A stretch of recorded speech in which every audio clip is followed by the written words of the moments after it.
Hello, everyone. Today, I'm going to explain the Animation Curve Export feature. This feature is similar to the features in Studio Library but stronger. It allows us to export animation curves as an external file. Then, we can preview and inspect these curves in AnimCraft main window.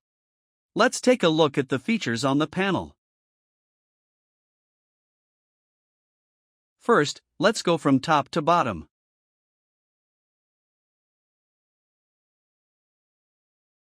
First, we'll click on this menu. Here, we can set our username. For example, I'll set it to something random. Then, we can see our username here. Next, there's a mirror option. For example, we can enable mirroring when exporting the animation. Let's say if we want the animation to be mirrored when importing to the character. We need to enable it. Once it's on, we also need to make the necessary settings. For example, let's take a look at the names of the controllers. If they have _L and _ are suffixes to differentiate them.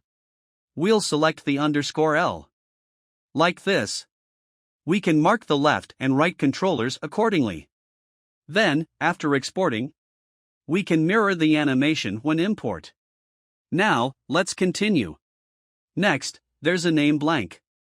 This is the name we give to the exported animation curve. For example, let's take a look at this animation curve. It's a waving animation. So, let's name it Hello. Let's continue. You might notice, here we have a preview window. This preview image or video will be sent to AnimCraft Counterpart along with the Anim Curve. If we go to AnimCraft Curve Library. For example, this is another waving animation. It's a preview content come from Maya. Now, let me introduce the usage of it.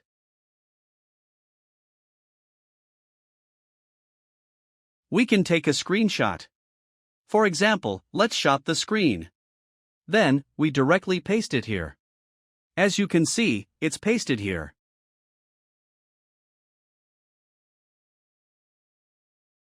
Also, we can capture a video here.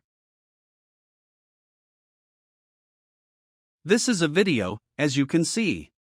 Alternatively, we can manually specify a video file. As you can see, this is a video.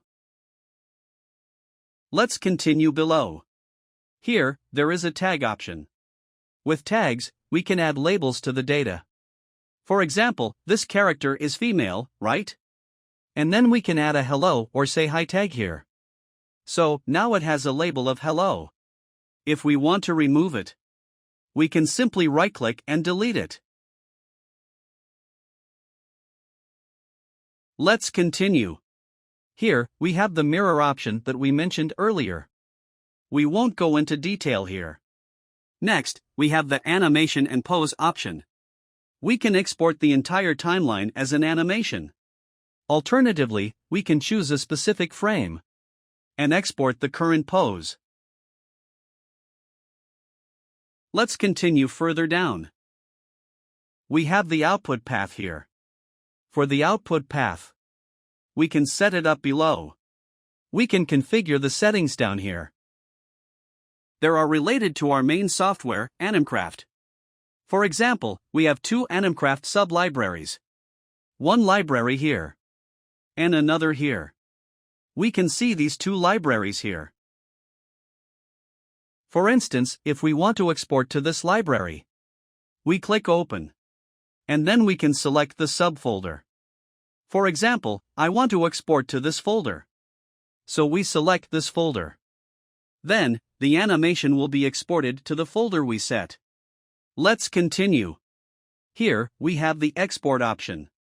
We need to check animation to display the hierarchy or selected options.